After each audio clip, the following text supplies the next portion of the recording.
বা এগ্রিমেন্ট ছাড়া কোনো ধরনের কনস্ট্রাকশন এখানে কোনো কাজ করবে না। আমি আরেকটা মিটিং এ যাচ্ছি ভাই, এখন তো এখানে পরিস্থিতি বলতে পারবো না। আমি আরেকটা কনফারেন্স হচ্ছে আমাদের সিও লেভেল হলো তো, সর্বশেষ সেক্টর কমান্ডার লেভেল কনফারেন্স হবে। মানে এখানে কি সমাধান হয়নি যে মানে এই কিভাবে আসলে থাকবে, কাজ বন্ধ রাখবে ওরা? কর্মসূচি দিয়েছে মহোদয় যে আসলে কাজ করবে আমার না। সাথে মিটিং করার পরে তারা করবে কি করবে না এটা জানান।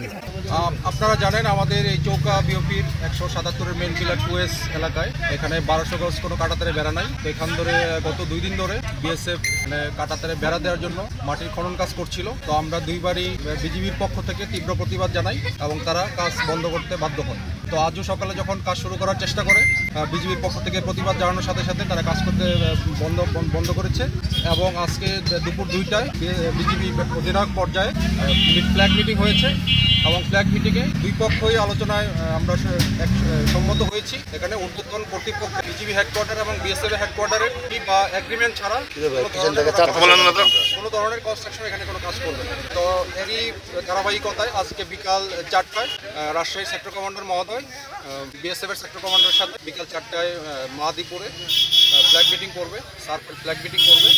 আর হচ্ছে এই এলাকায় যে উত্তেজনা বিরাজ করছে, তো এইভাবে আমি জনগণকে আশ্বস্ত করতে বিজিবি সীমান্তে অতন্ত্র প্রহরী হিসেবে কাজ করছে।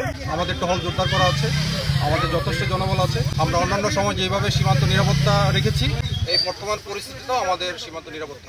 এখানে কোনো আন্তর্জাতিক লাইন লঙ্ঘনের কিছু নয়। এখানে যে কোনো কাজ করতে হলে একটা অফিসিয়াল ফর্মালিটিস লাগে। তো ফর্মালিটিসটা দুই হেডকোয়ার্টারই এটা এগ্রিমেন্ট লাগে। তো এগ্রিমেন্টের ব্যাপারে এটা আমরা আমাদের হেডকোয়ার্টারে জানিয়েছি এবং বিএসএফও তার হেডকোয়ার্টারে জানাবো। তো এটা এগ্রিমেন্টের পর্যায়ে আছে।